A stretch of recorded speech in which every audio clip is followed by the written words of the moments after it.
Probably the most famous single theme in music is that which opens Beethoven's Fifth Symphony.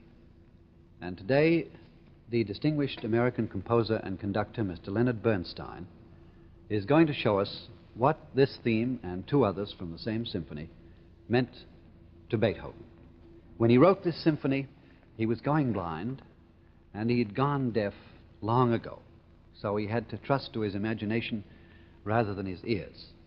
And Mr. Bernstein will show us how, being a triumphant genius, he was able to do this. Mr. Bernstein will have the assistance of an orchestra that will then play the whole of the first movement of the Fifth Symphony. And you may not be familiar with the name of this orchestra, its present name, which is the Symphony of the Air, but surely under its old famous name of the NBC Symphony Orchestra, the orchestra that refused to die when its leader, Toscanini, retired. Instead, it was reorganized, it set up a foundation and hopes with public support to establish itself as a permanent national orchestra. Now you will see the evolution of a masterpiece, Beethoven's Fifth Symphony in C minor.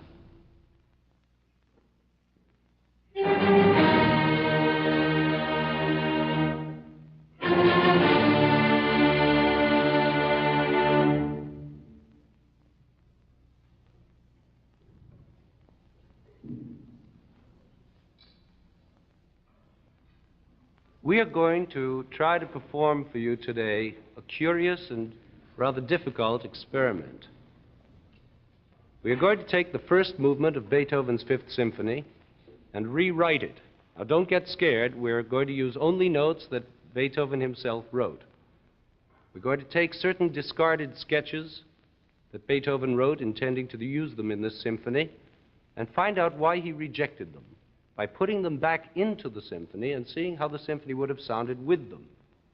Then we can guess at the reasons for his rejecting these sketches, and what is more important, perhaps we can get a glimpse into the composer's mind as it moves through this mysterious creative process we call composing. Now, we have here painted on the floor a reproduction of the first page of the conductor's score of Beethoven's Fifth.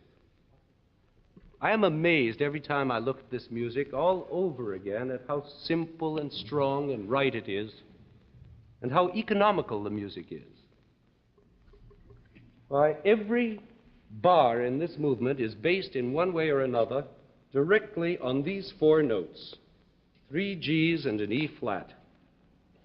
What is it about these 3 G's and an E flat, 3/8 notes and a half note, that are so pregnant and so meaningful that a whole symphonic movement can be born of them?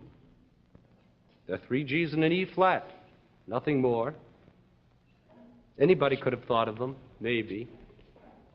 People have been wondering for years just what it is that endows this musical figure with such potency.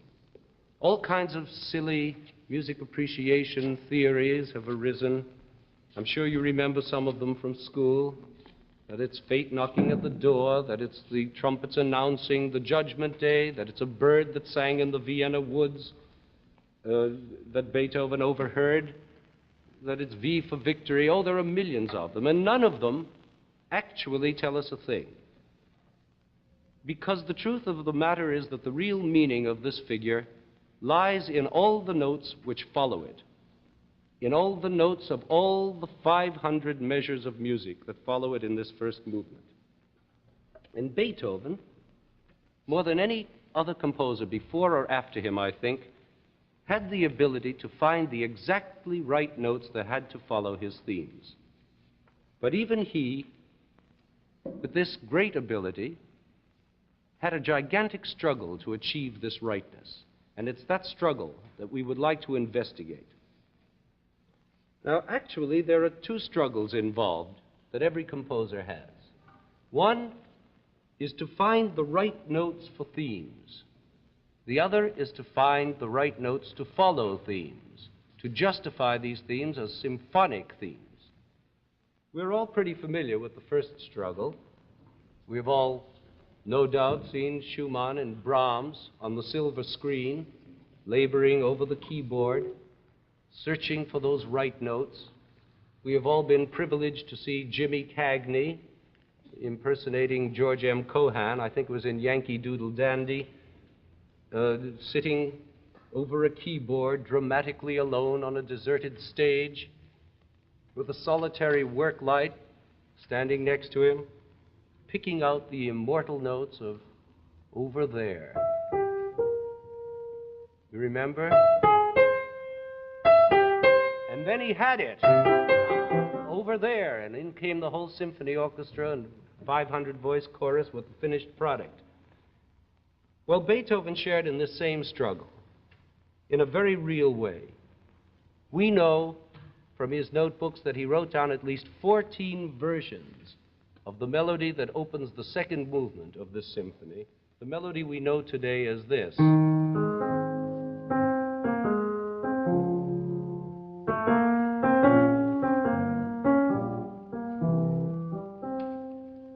14 versions over a period of 8 years.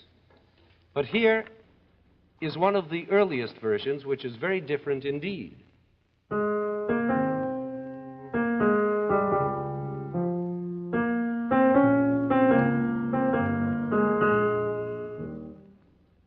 Here's another one, again very different in style and feeling.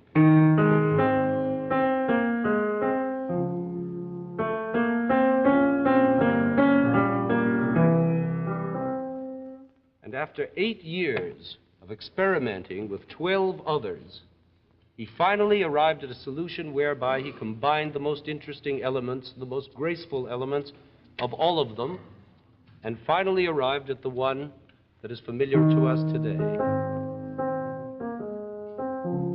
All right, Beethoven has found his theme, but now the fun really begins.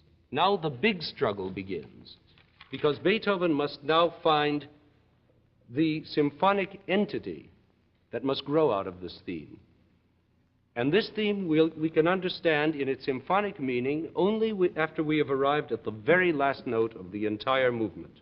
Thus, the famous 4 notes that we heard at the opening are not in themselves susceptible of meaning in the music appreciation sense. They are rather a springboard for the continuity of the rest of the symphonic movement. That, after all, is the real function of what we call form. Form is not a mold for jello into which we pour notes and expect the result to be a rondo or a minuet or a sonata in an automatic way. The real function of form is to take us on a varied and complicated journey. And to do this, the composer has to have a corresponding inner roadmap. He has to know what the next destination is going to be. In other words, he's got to know what the next note has to be. He must convey to us a sense of rightness, a sense that whatever note succeeds the last is the only possible note that can rightly happen at that instant. Now, as we said before, Beethoven had this ability more than anybody before or after him, but it was a great struggle. Now let's try to follow this struggle. To begin with, Beethoven chose to use 12 different instruments to comprise his orchestra in the first movement of the Fifth Symphony. Starting at the top of the page of the conductor's score, we find first the flute,